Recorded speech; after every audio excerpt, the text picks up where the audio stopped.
Gustavo. Hola, Pijito.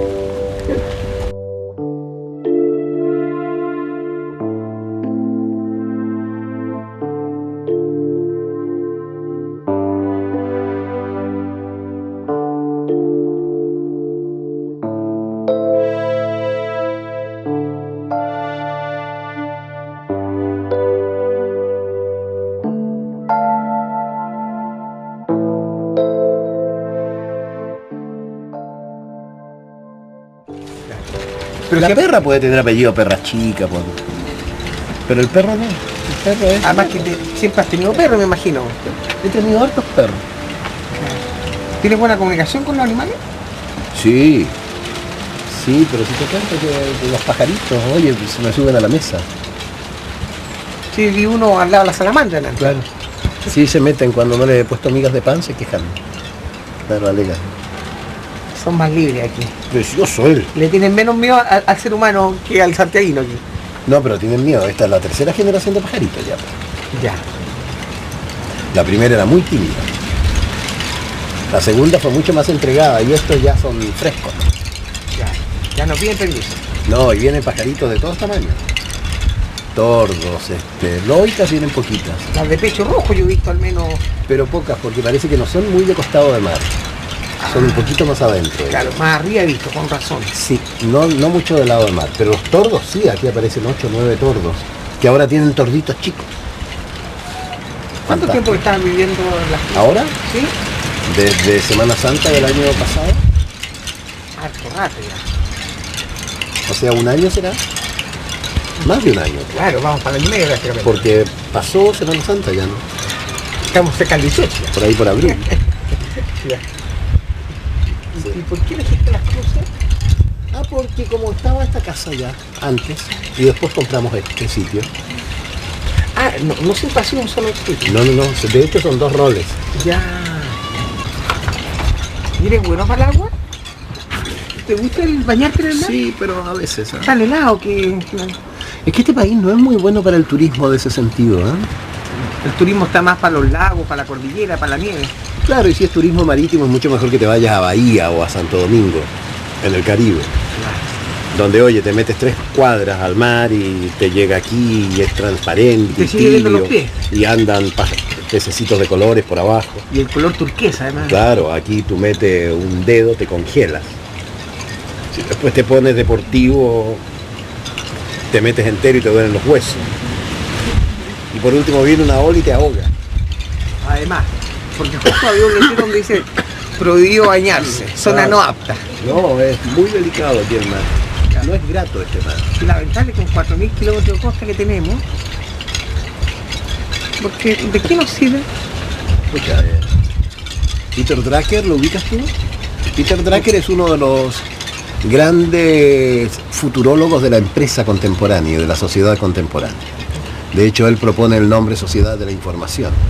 Ya. Para esto que viene como post-industrial, ¿no? Claro, lo postmoderno. Con él yo hablé varias veces por teléfono porque para alargar una cosa en Chile que se llamaba EDIBank, Electronic Data Interchange. Yo hice las comunicaciones de eso. E iba a hacer una teleconferencia con este señor. Y este señor que había estado en Chile antes tuvo un comentario que desgraciadamente no repitió después en la teleconferencia, de modo tal que es el único testigo. Él dijo, mira, dijo, lo que pasa es que para la sociedad industrial Chile es un país largo y angosto, porque la sociedad industrial está tomada del hemisferio norte. Pero para la sociedad de información, cuyo charco es el Pacífico, Chile es un país ancho y abierto. Porque vistos del Pacífico son... Claro.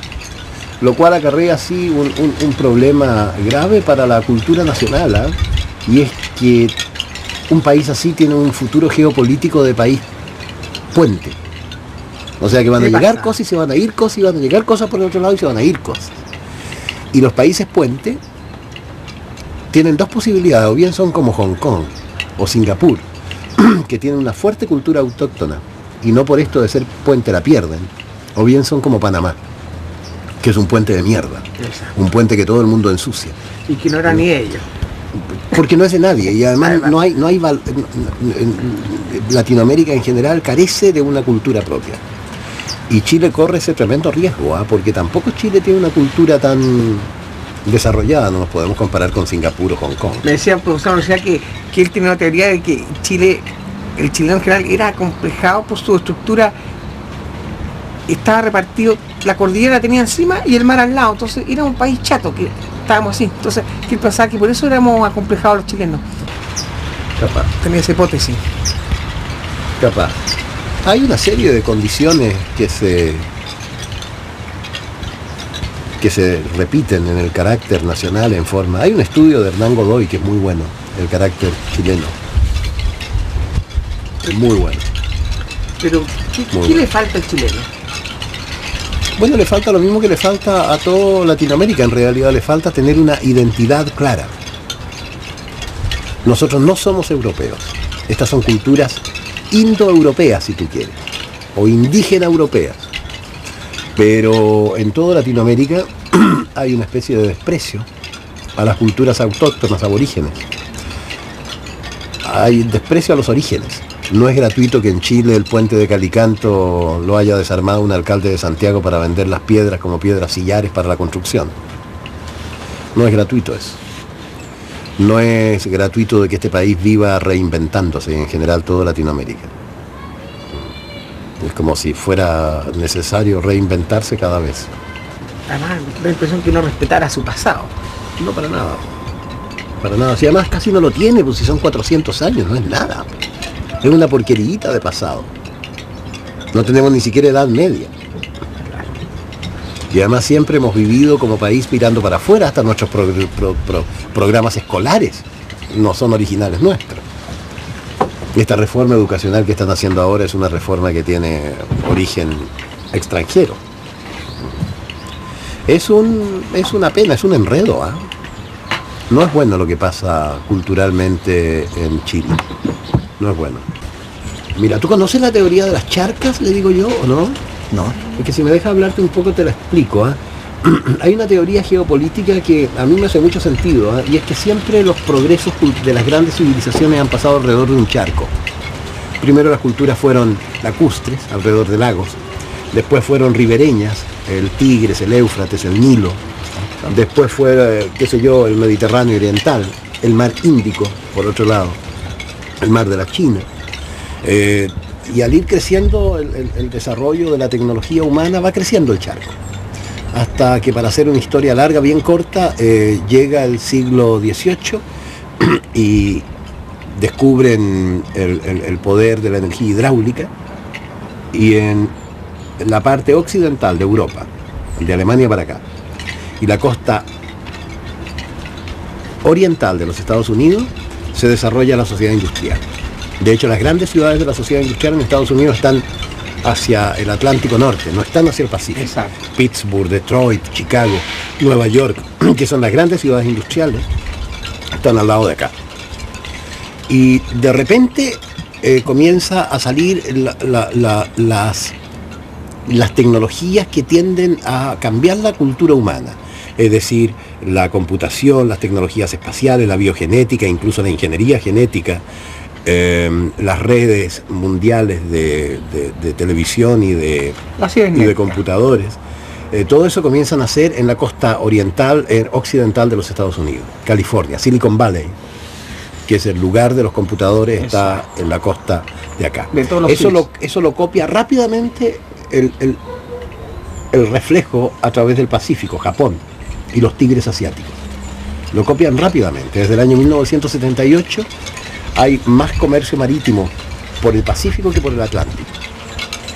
Y alrededor del Pacífico están naciendo los condicionantes de una nueva cultura global, que la llaman post-industrial o sociedad de la información también. Que es bien particular porque para la revolución industrial los grandes factores de la producción eran el capital y el trabajo. Claro. De hecho se crearon las grandes ciudades también con ellos. Capital y trabajo. Claro. En cambio, para esta sociedad, para este modo social que viene, el gran capital es el conocimiento. El conocimiento siempre ha sido un poder, por eso lo que los detentaban en el pasado lo ocultaban. ¿Cómo le llaman ahora el plus? Claro, es el conocimiento. En este momento, en la sociedad humana, a ti te pagan por lo que sabes. Entonces el capital y el trabajo y la tierra o sea, el recurso natural, no es que dejen de ser factores productivos, sino que hay otro que produce más. Y de hecho, las grandes fortunas del mundo contemporáneo más bien residen en la industria de la información o en la industria del espectáculo, que también es de esta época. El cine, la televisión, Claro. es de ahora. La estandarización. Claro, eso es, ojo a la estandarización. Henry Ford tiene por ahí una frase que a mí me hizo reír mucho, dice, todo norteamericano puede tener un auto del color que quiera, siempre que sea negro. La producción de la sociedad industrial es masiva, es serial y masiva. En cambio, la producción de esta sociedad de la información es serial, pero es personalizada. Ponte tú por caso la fábrica Casio. Con el mismo maquinaria con que te hacen un reloj Casio, te hacen otro reloj Casio, pero que no da el día y la fecha solamente como el otro, sino que da la luna, ponte tú por caso. Le cambia switch. Claro, pero es la misma máquina que hace cosas distintas. Y Casio tiene unos 3.000 y tantos modelos, desde los que dan la luna hasta los que sirven de cronómetro. Y están todos personalizados. ¿Es malo la transculturización? ¿Es bueno? ¿Qué? Es inevitable, ¿no? Sí, pero independientemente de que sea inevitable, ¿hay algo malo en ello? ¿Bueno? Yo creo que no tiene nada de malo siempre que esta transculturización esté sobre un localismo muy profundo. Describe... Pero ¿cómo se puede salvaguardar el localismo? Describe tu pueblecito y serás universal, dice por ejemplo Azorín. En este momento, la única manera como tú tiendes a salir en relación a lo que es artístico es el localismo. De una u otra forma lo que hacen los Jaivas, lo que hacen los Iyapu, algunas tentativas del cine nacional. Mientras más locales son, más las aprecian en Europa o en Estados Unidos. Mientras más copiadores de las cosas foráneas son, menos los aprecian, porque por cierto no las hacemos tan bien como las hacen ellos. De modo tal de que yo pienso que la única forma en este país y en general en toda Latinoamérica es fomentar mucho el enraizamiento en la localidad. ¿Y una teleserie que muestre Chiloé o Valparaíso como estas que están de moda, muestra algo o es banalizar una localidad, un pueblo? No, sí muestran un paisaje. A la Isla de Pascua le fue estupendo con su teleserie, subió el turismo en la Isla de Pascua como un 500%, y la otra vez leía de que esta cosa de Chiloé también ha fomentado el hecho de que en Dalcahue reciben como no sé cuánto por ciento más de visitantes turísticos. Sirven, pero yo creo que sirven en la medida en la cual reflejen mejor la cultura autóctona de ahí. Oye, no vale la pena hacer una teleserie entera para solamente hablar del barco de arte o del trauco. Sí. O de la gente linda que aparezca. Y que lo otro sigue siendo una cuestión hasta, yo te diría, dañina. Hoy en esa teleserie no hay nadie que se dé un beso que no aparezca otro a mirarlo. Y todo el mundo es infiel y todo el mundo tiene varios amores y traiciones. Y traiciones y qué sé yo qué, y piensa tú que eso se da en horario familiar. Entonces hay ahí una cosa típica de la esquizofrenia del gobierno chileno tradicionalmente, que es muy esquizofrénico. Todos los centros de poder en este país son muy esquizofrénicos. Pero tú sabes que por censura un beso en teleserie no puede durar más de 5 segundos. Bueno, pero puede ser con lengua o puede ser peor. No, o mejor, pues, depende de qué lado lo miremos. Pero pasa eso. Y desgraciadamente en todo ese tipo de cosas, como está el imperio del rating, muy fuerte, que además es un rating, no me cabe duda, que mal tomado. Canibalismo. Que mal tomado, fíjate que hay 110 aparatos para medir el rating. Sí, en un país que hace un año que no se lo cambian en la casa. Claro, donde debe haber, qué sé yo, ¿cuánto habrá? ¿Habrá 4 millones de televisores? No hay rating provincial. Es decir, yo sé positivamente que y si fuera cierto, si en Santiago tenía un 27 promedio de rating, en provincia debe haber tenido un 40% de rating. Está mal tomado todo eso. Está mal tomado. Y desgraciadamente, a ver, la transculturización es inevitable. El aparato de televisión de uno puede ser japonés, pero el contenido del aparato en un 80% es norteamericano. Esa es la gran gracia de los yankees. Esto de que ya han dejado de vender hardware, han dejado de vender el fierro. Exacto. Están vendiendo el contenido del fierro. Exacto, el software. Entonces uno escucha la música de ellos, que es una forma de software. Claro. Uno usa el software de ellos. Y ese es el imperio. Ese es el imperio. Claro. Pues mientras no nos vendan las máquinas que hacen las máquinas, estamos sonados. Porque nos venden las máquinas, pero no nos venden las máquinas que hacen las máquinas. Es que para eso necesitaríamos una sociedad más inteligente de lo que es. Claro. Esta sociedad es una sociedad muy tonta. Muy tonta. Yo de hecho dejé de hacer clases en una universidad porque aparezco, oye, tercer año de periodismo, ¿eh? Y aparezco y pregunto quién ha leído Edipo Rey, quién ha leído Hamlet, quién ha leído, no me acuerdo qué otra wifa, pero de ese tipo. Oye, no lo había leído nadie. No lo había leído nadie. Entonces les dije que cuando lo leyeran me avisaran y volvíamos a hacer clases, porque tú no puedes enseñar desde el comienzo. Exacto. Se supone que hay un antecedente, ¿no? Respecto de cómo contar un cuento. Exacto.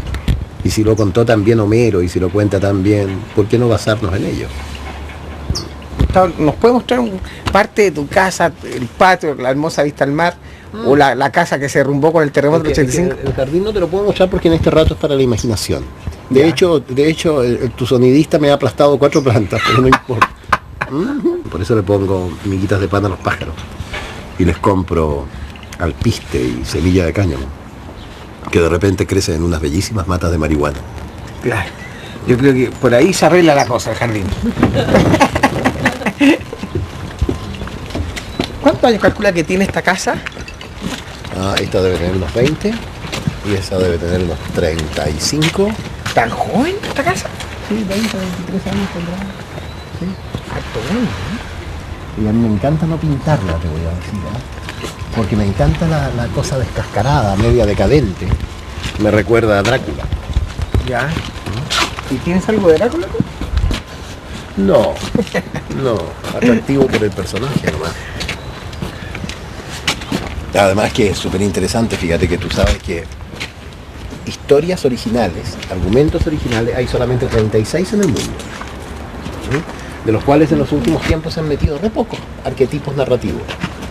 Entre otros está Drácula. Lo que cambia el guión, o sea, Lo que cambia el enfoque. Claro. cómo hacer, claro. Claro, lo que cambia es la historia. Pero historias originales son re pocas, son Sí. 36. Edgardo Dieres me contó eso una oportunidad. Claro, sí, Sí, es yo bien no curioso. había pensado en eso. Claro. Dijo, ¿cómo lo llevas tú? Teléfono. Sí. Hacemos una elipsis. La puesta en escena. Ajá. Hacemos una elipsis y bueno. Es muy rico, además es como oso de peluche. Acuchicuchi, se llama perro además. Y es suave, fíjate. ¿Cómo se llama? Se Perro. llama perro. Pero tú lo miras y ¿qué es? Perro, pues. No hay dónde perderse. No cabe duda que Y da es la perro. mano, mano. No, no da la mano. No, es que además esa le duele. Sí, ayer fue donde lo pasaron a llevar. Perro y perra. Pobrecito él. Venga, perro. Ya. Acompañe. Vamos para otro lado. Yo ha sido entretenido que se corriera 50 centímetros, ¿ah? ¿Tú quieres entrar? Bueno, ¿Tú quieres entrar? interesante ¿No? sería. Sí, no tiene nada interesante, es una Pero, definición nomás. no, pero no deja de ser una casa que se ahorró 50 centímetros. Se corrió 50 centímetros. Tiene historia. Ahora la idea es botarla y construirse una casa de 6 pisos. La casona. La casa, claro. Claro, para mirar por arriba de los techos de Ilimay. Un Ilimay 2. Oye, el otro día hubo ballenas aquí. ¿Sí? Sí, y hace 3 años me contaron que habían venido a parir unas ballenas aquí en el mar aquí al frente. Con las casas que son. Fíjate. Y el otro día yo estaba seguro de haber visto algo raro. Y según la gente de aquí era una ballena. Porque yo veía un lomo que salía. Sí, sí, era bien Claro. grande. Era bien grande, pero como hay olas, Sí. yo no sabía si era la sombra del tumbo o un lomo. Tú le fue. Pariente de la esposa del presidente. De la Juanita Aguirre. Claro, claro. Eres pariente. Él era sobrino de la Juanita Aguirre. No, es bien curioso, yo era pariente de don Pedro Aguirre, no de la Juanita. De Don Tinto. Claro, claro. Pero aquí, mira, Yo me acuerdo que aquí antes salía de ahí, en los años muy lluviosos, un estero que se aposaba ahí donde ellos tienen la piscina, poquito más allá. Y había un puente incluso. Yo no sé cómo habrá sido el estudio de suelo aquí, pero yo he visto el mar con mareas grandes que pasa la playa para acá. O sea que puede pasar la factura a su minuto. Sí, yo creo que puede volver a salir agua por ahí y puede o subir el mar. Bueno, pero está lindo así. Hay que esperar nomás. Claro, y además con mi gusto por lo decrépito, capaz que esa primera edificio de allá quede como ruina. Ahí te lo compro. Ahí, claro. Como te gustan los decrépito, retos. claro. Ahí puede ser muy atractivo ese aparato. Es súper bonito este lugar. ¿Qué es lo que más te gusta aquí de Las Cruces? Esta playa en realidad. Fíjate que esta playa es la única playa para caminar que hay en esta zona. La más kilométrica. La más larga, claro, yo te diría que desde Santo Domingo hasta... Oye, ¿hasta dónde? Hasta... Ni siquiera Reñaca es para caminar, hasta la playa grande del camino donde tú vas, pasadito con Ritoque. Sí. Que claro. también es para caminar Ritoque. Claro. Y estas son playas para caminar. Y entre medio no hay playas para caminar. No. Hay playas para bañarse porque son playas chiquitas. Exacto. Pero para caminar 4 kilómetros, 8 kilómetros, esta. Claro, allá está Mantagua, es espectacular, entre Ritoque y Concón, dices tú. Claro, hay una tremenda playa ahí, donde filmamos parte de Amnesia. La filmamos ahí. El campamento. Donde hacen como que estuvieron en el norte. Sí, claro. Eso era ahí, en esa playa. Donde Julio Yun era el jefe del comando. El malo. El malo. Claro. Tiene razón. Claro, eso fue en Ritoque, porque con las condiciones que se hace cine aquí tú no te podías llevar la gente al norte. Ritoque estaba cerca de Santiago, a 2 horas de auto. Entonces ahí era más fácil, pues si tú te llevas a una tripulación de unos 40 técnicos y 15 actores. Presupuesto no haya. No, alojarlos, darles de comer, es un ejército. ¿Y historias de la vida real con laberintos? ¿Hay algo aquí del litoral? No. ¿No? No, ese programa nunca fue mío. Pero tú eras la cara visible. Ese programa a mí me contrató Televisión Nacional para hacer de rostro del programa. Pero nunca fue mío. Sí, leía los guiones. O sea, te utilizó. A mí no me gusta mucho ese programa. Pero tuvo buena acogida. Sí, había historias muy buenas. Era muy irregular, eso era lo malo. ¿En qué sentido? Había veces que era muy bueno y otras veces que era mediocre. Ya. Y había veces que era correcto. ¿Y eso dependía de la historia o del guión generalmente? Yo creo que depende mucho del guión, ¿eh? Y también del enfoque de la dirección. Una historia que a mí no me gustaba, la de un gallo que jugaba básquetbol, la dirigió Andrés Wood e hizo un muy buen capítulo. En cambio a otros directores no funcionaban tan bien. Así que tú eras el rostro visible. Sí. En cambio, y si fuera cierto, no, pues, ni si fuera cierto yo estaba desde el guión, desde la investigación. Claro. O sea, era mucho más mío eso. Sí, porque Gustavo Fría es sinónimo de guionista por excelencia. Entonces Claro. da la impresión que... Claro, y de repente que el guion además de era Laberinto guionista. no era muy bueno tampoco.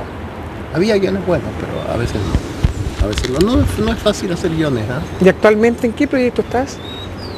A ver, aquí en la zona, En lo que respecta a aquí en guiones. la zona yo tengo un proyecto de nuclearización cultural y expresión audiovisual para gente súper joven. Y respecto de guiones, en el fondo a mí la vida me la está financiando una casa productora norteamericana de películas con un tema de la colonia en Chile que se basa en un poco en la historia de los Lisperguer y mucho en lo de la Quintrala, y que se llama Tres nombres para Catalina. Lo que me pasó ahí fue que yo, al estudiar la época y a los personajes de la época, comencé a escribir y me comenzó a salir una novela. La impresión que te gustaba la historia de la colonia chilena. Claro, a mí me sorprendió la colonia en Chile. Además, oye, mi pobre homónimo Francisco Frías Valenzuela, yo lo encuentro un muy mal historiador y un pésimo pedagogo. Esa manera de aprender la historia llena de nombres, fechas y batallas simbolismo. y presidentes y cuestiones es una lata. Esa es la historia no contada. La verdadera historia, o sea, la petite histoire, lo que está dentro de la historia, es muchísimo más entretenido que esa lata que hacía Fría Palenzuela y que sigue haciendo. Veo que todavía estudian por esos textos. Exacto.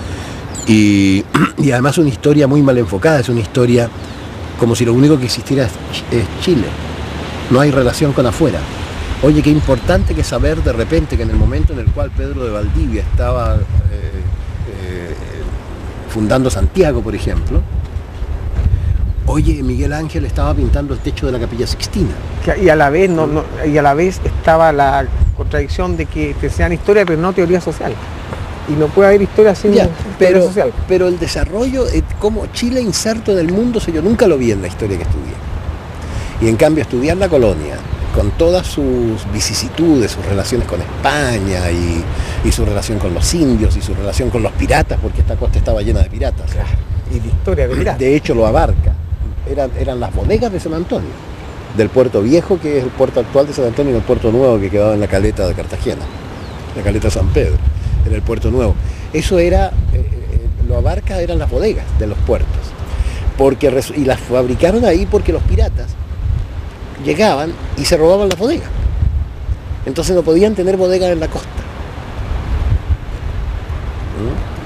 Y todas esas cosas no las explica la historia que uno estudia y son súper entretenidas. Súper entretenidas. De hecho, la Barca debe haber sido el lugar donde salieron los primeros bandoleros en este país. Porque como el tráfico para los puertos era muy grande, había bandoleros. Todo salía por puerto. Claro.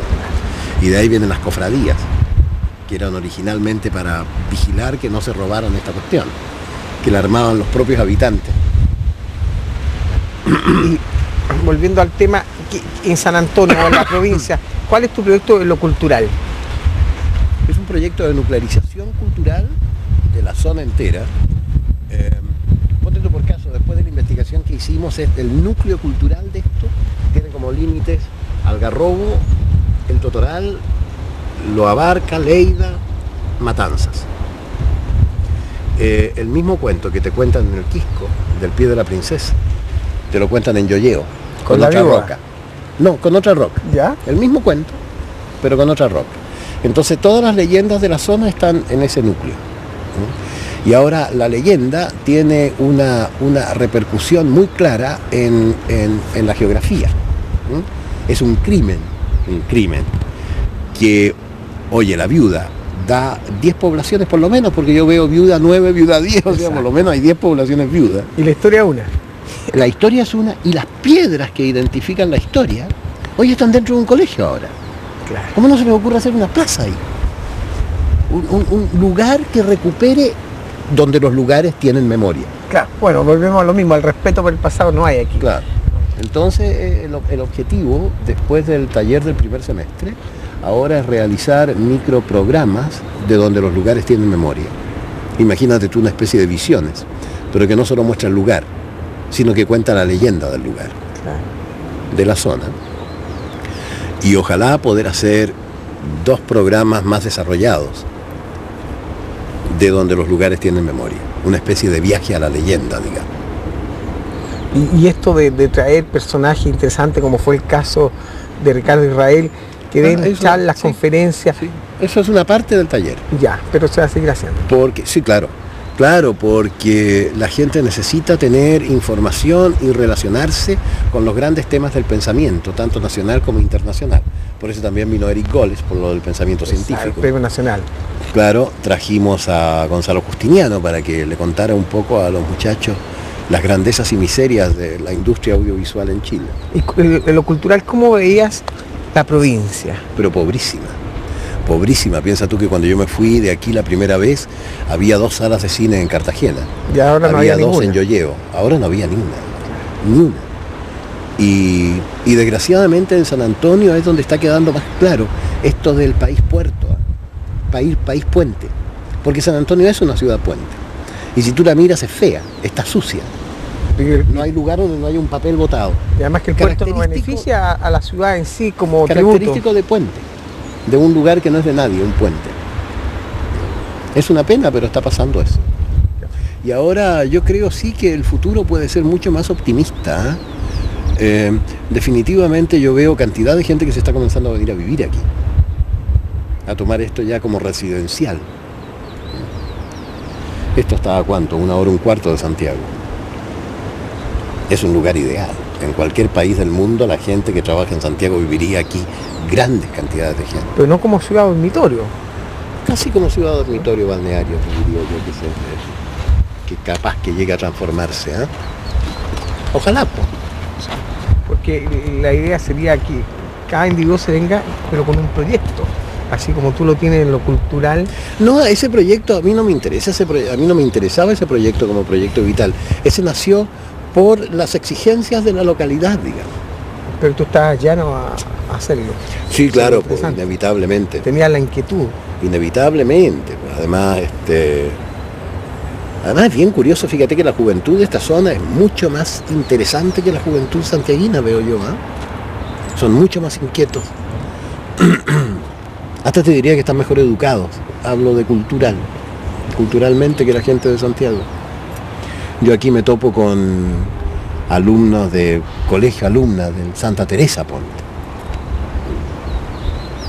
Oye, habían leído Hamlet y hay una tremenda inquietud. De hecho, las películas, nosotros mañana vamos a dar La Delgada Línea Roja. Oye, van 70, 80, 100, 120 niños, muchachos, a verlas y después las comentan. Y aquí en la quinta región fue donde más gente se inscribió antes de se cerraran los registros electorales. ¿Algún indicio va a tener? Capaz, no sé yo, no sé, pero es interesante lo que puede pasar aquí. Es interesante. Además, una provincia tan variada, donde 2 puntas de la provincia serían o elitistas, en lo respecto a los balnearios, pasando por un balneario popular. A Santo Domingo. Claro, de Santo Domingo a Algarrobo. Yo creo que desgraciadamente estos lugares van a comenzar a ser cada vez menos populares. Se van a hacer más caros.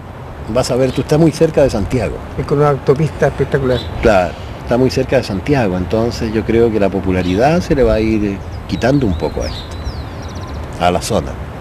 Lo cual lo encuentro una pena. Claro. Porque ya restringe, prohíbe. Claro, pero por lo menos lo que pasa en las grandes capitales del mundo que tienen lugares de este tipo, próximos, esos lugares se transforman en otra cuestión. Dejan de ser para la gente popular. Son para los inversionistas. Y pasan a ser, claro, para el tipo que se va a comer por 20 lucas, 40 lucas por cubierto, al restaurante. Cosa que no es popular. Y se está transformando un poco en eso. Lamentable. Es una pena, Claro. Porque igual pena. También no me gustaría ver el litoral central lleno de edificios mayamescos. O sea, creo que no. Pero es lo más probable. De hecho, tú lo recorres y ya cada vez surgen más este tipo de cuestiones. Como callampas están creciendo. En esta zona ya desde Las Brisas para acá, hoy hay re hartos condominios de este tipo. Claro, cosa que hace 5, 8 años atrás ya no. Impensables. Claro. Impensables. Y bueno, ahora menos mal que no las han vendido todavía, pues yo digo para mi placer, ¿no? Porque con la crisis. Claro. Ay, él ya se preocupó ya. Si no me voy, hombre. Tiene que esperar la otra llamada de teléfono. Vieron los escándalos antes cuando me iba. Una vez persiguió un bus hasta más allá de Ilimay. Lo persiguió corriendo. Vamos. Bueno, ahí es como serían los topones.